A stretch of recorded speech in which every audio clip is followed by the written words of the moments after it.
And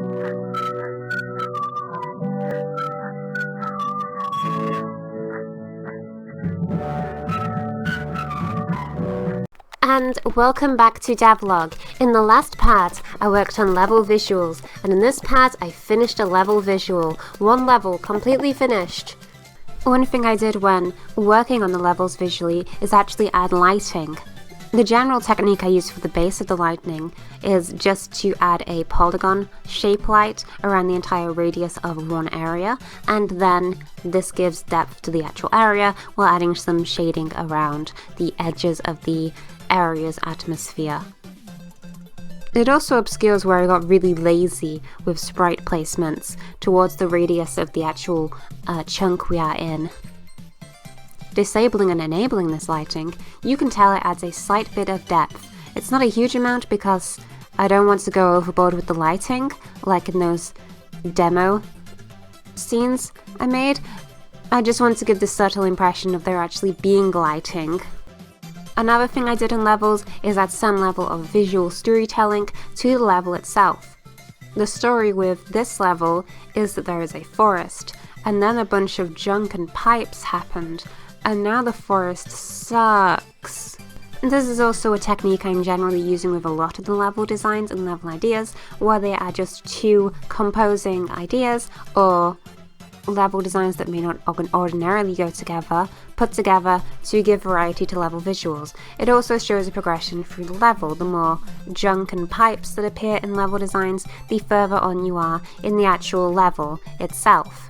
The starting areas have more grassy plains, the ending areas have more pipe and junk everywhere, with pipes just jamming into trees. This also means that I can use my favorite design technique ever, of just adding a pipe and then a bunch of leaves on top of it. I use this so often in this level, but I love it so much. There's something about the visual of a bunch of pipes that are being eaten by a tree that I find to be very satisfying. Another subtle version of this visual development throughout the level is that as you get further into the level, there are more and more of the metal variants of enemies, even though I kind of didn't really add a whole lot of enemies into this level. Adding to the forest covered in junk as you proceed through the level. Initially, enemies would be able to be using wooden shields and things like that and look more natural, but towards the end of the level they are covered in buckets and holding actual metal things, giving the impression that they used the metal that was thrown away and junked in the forest. One method I used for speeding up the process of level visuals that I used halfway through making this level, and it saved me a whole lot of time, is I just made prefabs for specific level visual types that I could slot into place and then adjust to match certain level visuals to match the hitboxes. One of these is the visuals for the rocky stone visual. This is one sprite shape of a rocky stone layered on top of a grassy sprite shape, layered on top of another grassy sprite shape with a background layer underneath these. I can just put these into any area of the game that has a rocky stone surface with grass on top, and I can adjust these to match the hitboxes. I also have another one of a tree prefab where it has a top and a bottom to it, so I can adjust these anywhere I would need a tree prefab. This saved a lot of time, even though a lot of the visuals are just sprite shapes adjusting around. Having these ones that I could slot into place and adjust to make the visuals of the levels suddenly saved a little bit of time. I then went about adding props and hazards to this area's level. And this is just taking the pre-made enemies that I have made, putting them into areas where I feel like they will be interesting, or satisfying to jump off, or just a big old plain bother for the player to have to deal with. This makes it so that I can make areas that are not specifically designed around enemy hazards, as some areas of the game are, where the actual difficulty of the section is to do with enemies. If the difficulty of the section has nothing to do with enemies, I can just put more enemies into that section to make it more interesting and more difficult. Mostly more difficult, almost exclusively to make it more difficult for the player. And then for fun, I add more barrels to areas. The barrels are just a funny collectible item that the player can break. I'm a big fan of the barrels, I think they fit well with the level, but they also add some level of dynamic level design, because the player can use these barrels as platforming obstacles as well. Instead of breaking them, they can act as a thing that can obscure the player from the path forward. They can block off paths, they can be jumped on, they can be used for platforming, or they can just look nice, stacked up together. In the future, I'm probably going to add some level of point system or collectible that you break out of the barrel, in opposed to the collectibles that you break out of the barrel, an actual point thing that comes out of the barrel. Maybe money mayhaps comes out of the barrels in the future, but at this point they're just kind of placed haphazardly around levels to make them more dynamic and unique, so you're not just running across fields and rocks and trees. Now there's fields and rocks and trees and a barrel. One thing that needs further adding with this system is the usage of background elements and background sprites.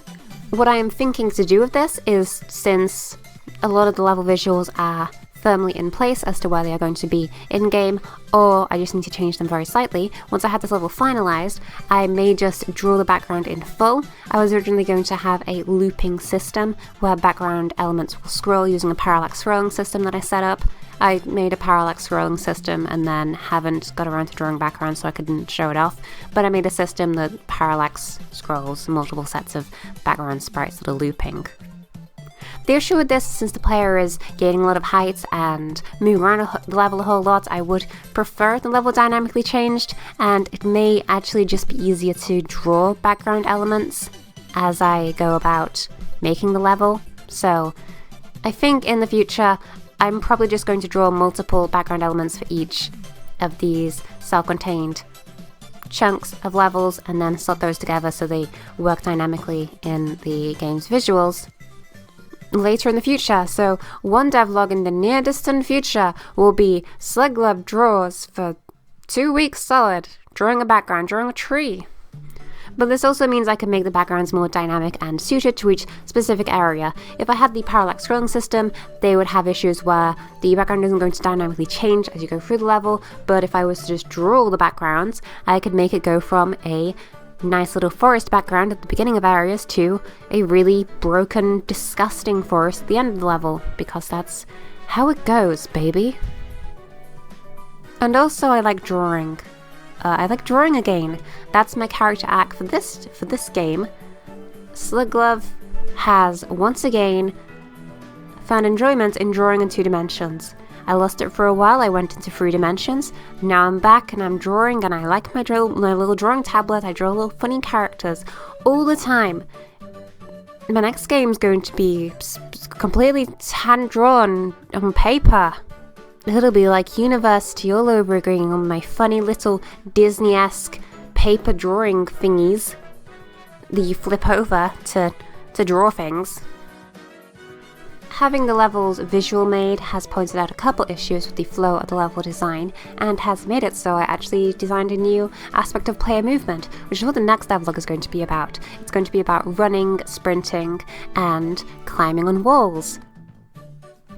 But this came about because I was playing around this level stage, and as I was testing it, a lot of the things with rough elements and walls where the player may be sliding along weren't very fluid and dynamic, and I thought they weren't very fun or interesting, so I wanted to rework a lot of the stage visuals to accommodate for the player being able to climb on walls and to make it more fun and engaging for the player with this new movement setup. Furthermore, the player being so floaty and fluid made it so a lot of the movement in these stages wasn't very controlled and interesting, and a lot of the time you are just firing your very speedy little girl into oblivion because she moves way too quickly. So I added a sprint button, so the player now has a dynamic thing they can hold or not hold to run faster or slower, and also have a lot more control of the player. If you're not holding the sprint button now, you will have more control, which makes playing in these areas a lot more fun. I'll go into this in more complicated detail in the next devlog because it has much more complexity than this, but testing on this level definitely made me change the player controller ever so slightly, so the player now moves faster through these areas, but at the same time has more control of their character if they want to. And then also you can climb up walls. The reason I added that is because you can wall jump into the wall you're currently on, and you can technically climb walls with the pre-existing game mechanics. I just made it so that now the player can literally climb walls and they don't have to exploit a game mechanic to do so. The reason for this, again, is because there are some levels of the stage that rely very heavily on wall jumping and going from one wall to another, and also going up a wall completely vertically, and it was a little bit complicated for just the wall slide mechanic to have this and then have to climb a wall based on the way I designed some levels, so I just made a climbing mechanic to accommodate for this. And that's a long-winded way of explaining what the next devlog is going to be about, but basically, that is to say that the visual design for this level has actually made me change the player controller to accommodate for what the visual design of the level and the level itself is wanting the player to be able to do. Finally, we have difficulty and level length. Oops! Uh-oh, I made the game too difficult. Oops! I made it so levels take maybe 30 minutes to beat. Wasn't supposed to do that. I had a whole devlog about reworking levels to be shorter. Oops. Really mucked this one up. So, in testing, I realized A, oh no, this game can get really hard at times, and 2, this game is going to take a long time to be able to play through. Luckily, the original design for levels was for them to be a lot more longer and chapter-like Celeste or Onion, which is a pretty good game that you should play, unless the game's called Garlic, I don't remember. There's a 2D platformer called either Onion or Garlic, you should play it, it's pretty fun. And I changed this in a previous devlog because I wanted levels to be more focused, because I had too many gameplay elements in this one stage the player had to go through. And then I made this stage, and then this stage ended up being very, very long and convoluted. And that's even long for me testing it. You may be able to tell that there has been an uninterrupted stream of gameplay. It takes me around 12 minutes to beat this one stage, which is significantly longer than I would want one stage to be if I was going for a shorter game.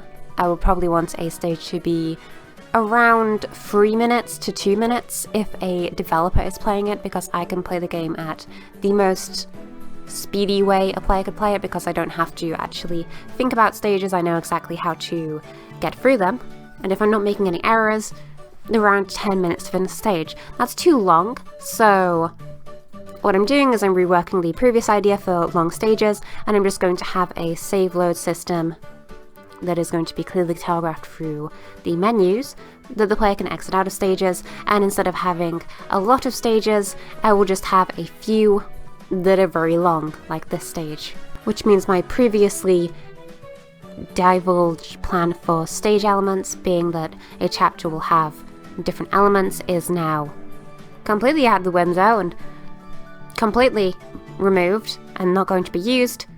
And instead I'm just going to have longer chapters, it seems like, at this current point of development, but who knows, maybe I'll change my mind next week. Oh, and also levels are way too difficult. I have trouble finishing parts of this level. I'm going to try and tone it down a little bit.